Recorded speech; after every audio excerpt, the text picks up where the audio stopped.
விஜயதசமி மக்கள் கொண்டாடும் ஓர் அருமையான பண்டிகை. இந்து சமய வேதங்களின்படி துர்க்கைக்கு 9 வடிவங்கள்னு சொல்றாங்க. இந்த பண்டிகை நவ துர்க்கைகளை சார்ந்துதான் வழிபடுறாங்க. நவ என்றால் 9, அதனால தான் நாம நவ துர்க்கைகள்னு சொல்றோம். நவ துர்க்கைகளோட வடிவங்களை பார்க்கலாம்.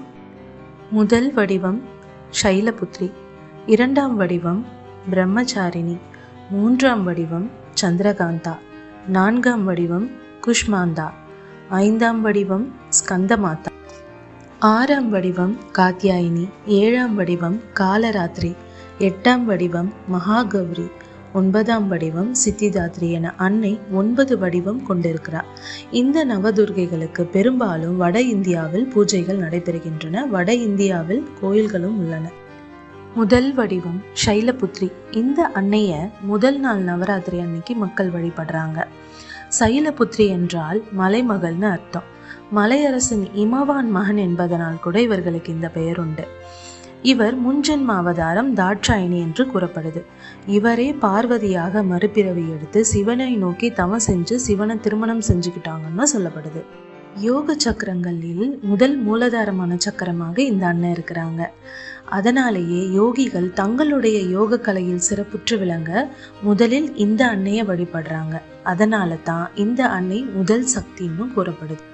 ரிஷபம் மேல் ஏறி வருபவளும் சூலத்தை ஆயுதமாக கொண்டவளும் 3ஆம் பிறையை தன்னுடைய கிரீடமாக கொண்டவளும் பக்தர்களுக்கு வேண்டிய வரத்தை தரும் யசஸ்வின்யாம் சைலபுத்ரி தேவியை வணங்குகின்றேன். 2ஆம் வடிவம் பிரம்மச்சாரிணி. நவராத்திரியோட 2ஆம் நாள்ல இந்த அன்னையை வழிபடுறாங்க. பிரம்ம என்றால் தபஸ் என்று பொருள். பிரம்மச்சாரிணி என்றால் தபசாரிணி என்று அர்த்தம். இந்த அன்னையின் ரூபம் மிகவும் எளிமையா இருக்கு. அவள் வலக்கரத்தில் கமண்டலம் வச்சிருக்காங்க. பூமியில் நிற்பது போல காட்சி தராங்க. சிவபெருமான திருமணம் செய்துக்க பல 1000 ஆண்டுகள் கடுந்தவம் புரிஞ்சிருக்காங்க. இந்த அன்னையின் தவத்தின் வலிமை 3 உலகத்திலையும் எதிரொலிக்கவே சிவபெருமான் அந்த அன்னையை திருமணம் செஞ்சுக்கிட்டதா சொல்லப்படுது. பிரம்மச்சாரிணி அன்னை நன்றி, அறிவு, ஞானம் ஆகியவற்றின் வடிவமானவள். உடல் யோக சக்கரங்களில் இவள் சுவாதிஷ்டானத்தில் இருப்பவள். யோகிகள் இந்த அன்னையை வணங்கினா 2ஆம் சக்கரத்தை அடைவாங்க. கமண்டலமும் தண்டமும் தன் தாமரை கரத்தில் ஏந்தியவளும் பிரம்மஸ்வரூபம் அடையும் எண்ணம் கொண்டவளுமாம் அன்னை பிரம்மச்சாரிணி எனக்கு அருள வேண்டும். 3ஆம் வடிவம் சந்திரகாந்தா. நவராத்திரி 3ஆம் நாள்ல இந்த அன்னைய வழிபடுறாங்க. இவள் நீதியை நிலைநாட்டி சந்திரனை பிறையாய் அணிந்தாள். சந்திரன் என்றால் நிலவு, காண்டா என்றால் மணி என பொருள். சந்திரப்பிறை இவள் நெற்றியில் மணி போன்று இருப்பதால் சந்திரகாந்தா என்று அழைக்கின்றனர். இவள் 3 கண் 10 கரங்களுடன் காட்சி தருபவள். இந்த அன்னை மனித உடல் சக்கரங்களில் மணிப்பூர சக்கரத்தில் இருப்பவள். நவராத்திரியின் 3ஆம் நாள் யோக சாதனை செய்வோர் மணிப்பூரா சக்கரத்தை தேவியின் அருளோடு அடைவர். இதை அடைந்தவர்கள் தெய்வீக சத்தத்தை கேட்பர் என்பது நம்பிக்கை. சிம்மத்தின் மீது ஏறி வருபவளும் சந்திரகாந்தா என்னும் பெயர் கொண்டவளும் கடும் கோபமும் ஆக்ரோஷமும் கொண்டவளுமாகிய தேவி சந்திரகாந்தா என் மீது கருணை பொழிய வேண்டும். 4ஆம் வடிவம் குஷ்மாந்த தேவி. நவராத்திரியின் 4ஆம் நாள்ல இந்த அன்னையை வழிபடுறாங்க. இந்த அன்னையின் பெயர் 3 வடிவங்களை குறிக்குது. கு என்றால் சிறிய, உஷ்மா என்றால் வெப்பமான, ஆண்டா என்றால் உருண்டை என்று பொருள். அதாவது சிறிய வெப்பமான உருண்டையான உலகை பொருளாக எடுத்துக்கொள்ளலாம். இதனால் குஷ்மாந்தா என்றால் உலகை படைத்தவள் என்று பொருள். இவளே படைப்பின் சக்தி என்று கூறுவர். இவள் சூரிய மண்டலத்தை இயக்குபவர் என்றும் கூறுவர். இந்த அன்னை அஷ்டபுஜம், அதாவது 8 கரம் கொண்டவள். இந்த அன்னையின் ஒரு கரத்தில் கலசம் உண்டு. அஷ்ட சித்தியையும் நவநிதியையும் வழங்கும் கலசம். உடல் சக்கரங்களில் இவள் அநாகத சக்கரத்தில் இருப்பவள். இந்நாளில் இந்த அன்னையை வணங்கி இந்த சக்கரத்தை அடைபவர்கள் உடல் மன வலிமை பெறுவர். தன் தாமரை போன்ற கரங்களில் 2 கலசம் ஏந்தியவளும் தன் சிரிப்பால் உலகை சிருஷ்டித்து அதை பரிபாலனம் செய்பவளாகிய தேவி குஷ்மாந்தா என் மீது கருணை பொழிவாளாக. 5ஆம் வடிவம் ஸ்கந்தமாதா. நவராத்திரியின் 5ஆம் நாளில் பஞ்சமி அன்று ஸ்கந்த மாதாவை மக்கள் வழிபடுறாங்க. ஸ்கந்த என்பது முருகனை குறிக்குது. மாதா என்பது அன்னை. முருகனின் தாய் என்பதனால் ஸ்கந்த மாதா என்று அழைக்கின்றனர். இந்த அன்னை 4 கரங்களை கொண்டவர். இந்நாளில் இந்த அன்னையை வணங்கும் யோகிகள் விசுத்தி சக்கரத்தை அடைவர். இந்த சக்கரத்தை அடைவோரின் மனம் தூய்மையான கருத்துக்களால் நிறையும் என்பது நம்பிக்கை. தன் 2 கரங்களில் தாமரை மலர் ஏந்தியவளும் சிம்மாசனத்தில் அமர்ந்திருப்பவளும் ஸ்கந்தனின் தாயாகவும் இருக்கும் தேவி துர்க்கையை நான் வணங்குகின்றேன். 6ஆம் வடிவம் காத்யாயினி. நவராத்திரி 6ஆம் நாளில் இந்த அன்னையை வழிபடுறாங்க. முன்னொரு காலத்துல காதா என்ற முனிவருக்கு காதையா என்ற மகன் இருந்தார்.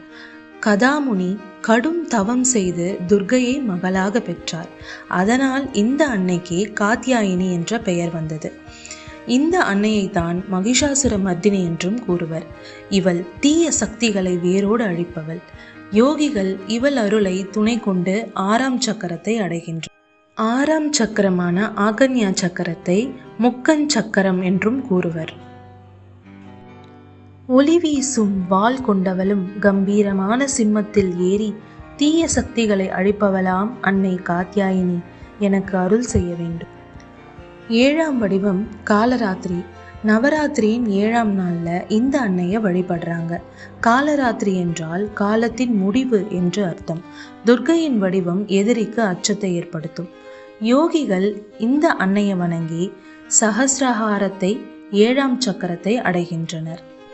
நீளமான நாக்கு கொண்டு கழுதை மீது ஏறி வருபவளும் ஆக்ரோஷமாக இருப்பவளும் பல வண்ணங்களில் ஆபரம் அணிந்து இருப்பவளும் ஆகிய பயங்கரியாம் அன்னை காலராத்திரி என்னுடைய அஞ்ஞானம் என்னும் இருளை போக்கி அருள வேண்டும். 8ஆம் வடிவம் மகா கௌரி. நவராத்திரி 8ஆம் நாளில் இந்த அன்னையை வழிபடுறாங்க. இவள் மிகுந்த வெண்மையான அன்னை என்பதனால் மகா கௌரி என்று அழைக்கின்றனர். இந்த அன்னையின் அருள் கிட்டினால் நம் வாழ்வு வசந்தமாகும். இந்த அன்னை உடல் சக்கரங்களில் சுவாதிஷ்டானமாய் இருப்பவள். யோகிகள் இந்த அன்னை ஆசி கொண்டு இந்த சக்கரத்தை அடையறாங்க. வெண்மையான காளை மீது ஏறி வருபவளும் தூய்மையான வெண்ணிற ஆடை அணிந்தவளும் தூய்மையானவளும் மகாதேவரின் நாயகியாம் அன்னை மகா கௌரி எனக்கு அனைத்து நலன்களையும் வளங்களையும் தர பிரார்த்தனை செய்கிறேன். 9ஆம் வடிவம் சித்திதாத்ரி. நவராத்திரி 9ஆம் நாளில் இந்த அன்னையை வழிபடுறாங்க.